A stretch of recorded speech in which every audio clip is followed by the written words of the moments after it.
मसूरी के सवे मैदान में रामनाथ पवार स्मृति में आयोजित बालक बालिका फुटबॉल प्रतियोगिता का उद्घाटन पूर्व विधायक ज्योत सिंह गुनसोला ने किया। बच्चों को नशे और मोबाइल टीवी की लत से दूर रखने के उद्देश्य से इस प्रतियोगिता का आयोजन हर साल किया जाता है। इस बार बालिकाओं ने भी पहली बार अपने खेल कौशल का दमखम दिखाया।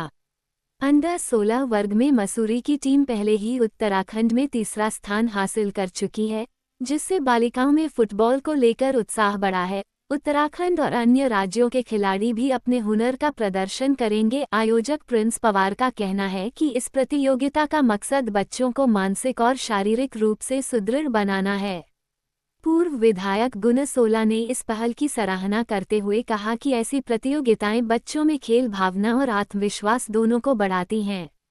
मुबारकबाद किसी को दी जाए तो प्रिंस को दी जाए, क्योंकि उसने एकेडमी जो शुरू की है और छोटे छोटे बच्चों की जो नर्सरी तैयार करने का प्रयास किया है, तो आज तो ऐसा लग रहा है जैसे ये खिलाड़ी फुटबॉल का महाकुंभ हो। ये फुटबॉल का महाकुंभ है और इसमें छोटे छोटे अब इतनी बढ़िया नर्सरी जो कल पौध बनेगी और पौध बनने के बाद ये पेड़ बनेंगे। यही बच्चे कभी सीनियर टीमों में खेलेंगे, यही बच्चे जाकर जो है स्टेट खेलेंगे, नेशनल खेलेंगे और हो सकता है तो we are the luckiest person की कोई इंटरनेशनल लेवल पर भी प्रतिभाग करे।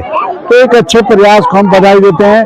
इसमें महिला और पुरुष दोनों को जो है यहाँ पर बराबर लेके चले हैं और इतना अच्छा लेके चले हैं कि शायद ये लगता है कि उसका एक रिजल्ट हमको देखने को मिला कि माध्यमिक शिक्षक इंटर कॉलेजेस के जो ग्रुप्स हैं उसमें मसूरी सनातन धर्म गर्ल्स इंटर कॉलेज की बच्चियों ने 3rd प्लेस पाया है, जो बहुत बड़ा अचीवमेंट है, बहुत बड़ी अचीवमेंट है। उसके लिए भी हम मुबारकबाद देते हैं।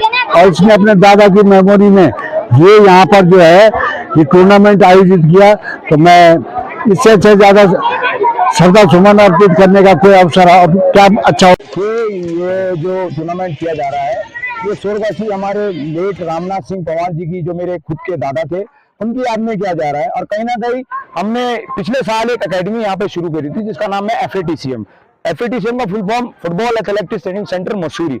और ये फर्स्ट टाइम मसूरी में खोली गई एकेडमी है जिसमें बच्चों को घर से निकाला है, फोन से निकाला है और कहीं ना कहीं नशे की लत से बाहर निकाला है। और मेरे पास जो अभी गर्ल्स है वो 24 गर्ल्स है और मैं आपको बताना चाहूंगा कि अभी गर्ल्स जो हमारे अंदर 14 गर्ल्स जो 17 में खेल के और ऑल ओवर उत्तराखंड में तीसरा पायदान उन्होंने हासिल किया है और ये मेरे लिए बहुत गर्व की बात है। ये आप ग्राउंड देख रहे हैं सर्वे ऑफ इंडिया का है। हमारा शुक्रिया अदा करते हैं survey of India Anil sir का कि उन्होंने हमें ग्राउंड उपलब्ध करवाया और जिसका हम कंटिन्यू प्रयोग कर रहे हैं बच्चों को सुधारने में, नशे की लत से दूर हटाने में और कहीं ना कहीं बच्चों को फोन की लत लग चुकी है। पहले 2005 में आप देखे, उससे पहले बच्चों को कहते थे खेल के कि घर में आ, और अब बच्चों को कहते हैं कि खेलने घर से बाहर जा। पर हमने कहीं ना कहीं FATCM जो हमारा फुटबॉल एथलेटिक्स ट्रेनिंग सेंटर है उसने ये पहल शुरू करी, क्योंकि अच्छे काम को मुझे लगता है हमारे मानव जाति में जल्दी से एक्सेप्ट नहीं करते या उसका कोई प्रोत्साहन जल्दी से नहीं देते। हमारी एकेडमी को चले हुए 2 साल हो गया। अभी जो लोकल नेता हैं जो ग्राउंड में आते हैं और कहते हैं कि ये हम ग्राउंड दे देंगे और हम ऐसी चीज दे देंगे, अभी हमारे पास किसी का कोई समर्थन या सहयोग नहीं हुआ है। अब सरकार तो बहुत दूर की बात है, जो हमारे विधायक भी हमारे कैबिनेट मंत्री है, अब हमारे नगर पालिका अध्यक्ष में भी महिला है जो कि कहीं ना कहीं महिला को प्रोत्साहन देने हेतु हमें सहयोग करना चाहिए। परंतु मैंने देखा है कि हमारी कटाक्ष में हर कोई उतर जाता है परंतु प्रोत्साहन में कोई नहीं उतरता। परंतु हम चाहते हैं कि कहीं ना कहीं मसूरी में ग्राउंड होना चाहिए। मसूरी कहीं मात खाता है तो ग्राउंड में और सुविधा में। मसूरी के बच्चों में इतना टैलेंट है कि मैं कहता हूं कि ऑल ओवर इंडिया क्या हम रिप्रेजेंट कर सकते हैं, इंटरनेशनल और नेशनल और हर क्षेत्र में हम जाके अच्छा नाम कमा सकते हैं।